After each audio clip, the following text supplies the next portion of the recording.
Hi friends, இன்றைக்கி வந்து night dinner routine தான் வந்து பார்க்க போகிறோம்.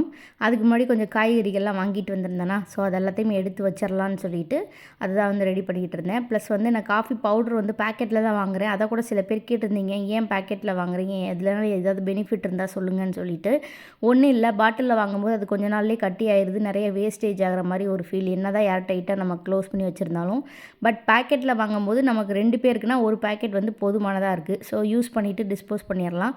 ஸோ அதனால் அது ரொம்பவே எனக்கு யூஸ்ஃபுல்லாகவும் ப்ளஸ் காசு வந்து காஸ்ட் வைஸ் ரொம்பவே கம்மியாக இருக்க மாதிரின்னு தோணுதா. ஸோ அதனால் அதவே வந்து யூஸ் பண்ணிக்கிட்டு இருக்கேன். நெக்ஸ்ட்டு வந்து ஸ்டோரேஜ் பாக்ஸில் எல்லா காய்கறிகளையும் போட்டு நீட்டாக ஆர்கனைஸ் பண்ணி அதையும் வந்து ஃப்ரிட்ஜில் வந்து எடுத்து வச்சாச்சு.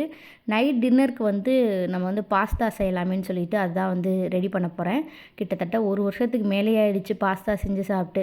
சரி, ஓகே, இன்றைக்கி வந்து செஞ்சுக்கலாமேன்னு சொல்லிட்டு நம்ம இந்தியன் ஸ்டைல் பாஸ்தா தான் வந்து செய்ய போகிறோம். ஏற்கனவே இந்த ஒயிட் சாஸ் பாஸ்தா நம்மளோட சேனலில் ரெசிபியில் இருக்குது.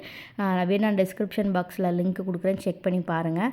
இன்றைக்கி வந்து ஒரு பீன்ஸு கொஞ்சம் எடுத்திருக்கேன். அதுக்கப்புறம் கேப்சிகம், தக்காளி, வெங்காயம், இஞ்சி பூண்டு பேஸ்ட் எல்லாமே போட்டு நம்ம நார்மலாக செய்கிற மாதிரி தான் செஞ்சுருக்கேன். அது குக்கரில் தான் இந்த தடவை வந்து பாஸ்தா வந்து செஞ்சுருந்தேன். ரொம்ப டேஸ்ட் சூப்பராக இருந்துச்சு. நான் வீடியோக்காக சொல்லலை, ரொம்ப ரொம்ப டேஸ்ட் நல்லா இருந்துச்சு. எங்கள் வீட்டுக்காரர் கூட சொன்னார், நல்லா இருந்தது, சாஃப்டாகவும் இருந்துச்சு அப்படின்னு சொல்லிட்டு. இதுக்கு நான் என்ன பண்ணுறேன் அப்படின்னு எப்படி செஞ்சுருக்கேன்றதை வந்து உங்களுக்கு சொல்கிறேன். இதை உங்கள் கிட்ஸோட லஞ்ச் பாக்ஸ் கூட நீங்கள் வச்சு விடலாம். 2 கிராம்பு, ஒரு சின்ன பட்டை, அதுக்கப்புறம் பிரிஞ்சி இலை, கொஞ்சமாக சோம்பு எல்லாம் கருவேப்பிலை போட்டு தாளிச்சிட்டு, அதுக்கப்புறம் நம்ம நறுக்கி வச்சுருக்க பெரிய வெங்காயம் 2 எடுத்திருந்தேன். ஸோ அதையும் வந்துமே போட்டுக்கலாம். அது எல்லாமே ரொம்ப வதங்கணும்னு அவசியம் இல்லை, ஏன்னா நம்ம ப்ரெஷர் குக்கரில் செய்கிறனால வந்து ஈஸியாக வந்து அது வெந்துடும்.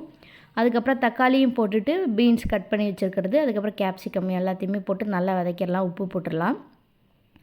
இது எல்லாமே நல்லா வேகிற ஸ்டேஜில் இன்றைக்கி வந்து நான் வந்து வீட்டில் இருக்க மசாலா எதுவும் யூஸ் பண்ணல. இஞ்சி பூண்டு பேஸ்ட்டும் போட்டாச்சு. நான் வந்து பாஸ்தா மசாலா தான் வந்து வாங்கி அது தான் செஞ்சுருந்தேன். உண்மையாகவே நல்லா இருந்துச்சு. இல்லை எனக்கு அது வேண்டாம் அப்படின்னு நினச்சிங்கன்னா நீங்கள் நார்மலாக நம்ம வீட்டில் இருக்க சில்லி பவுடர், கொஞ்சம் மல்லி பவுடர், கறி மசாலா தூள், பிரியாணி மசாலா இதெல்லாம் போட்டிங்கன்னாவும் டேஸ்ட் வந்து அல்டிமேட்டாக இருக்கும். நான் ஆல்ரெடி அப்படி செஞ்சுருக்கேன். அந்த வீடியோ வேணால் நான் வந்து உங்களுக்கு வந்து ஷேர் பண்ணுறேன்.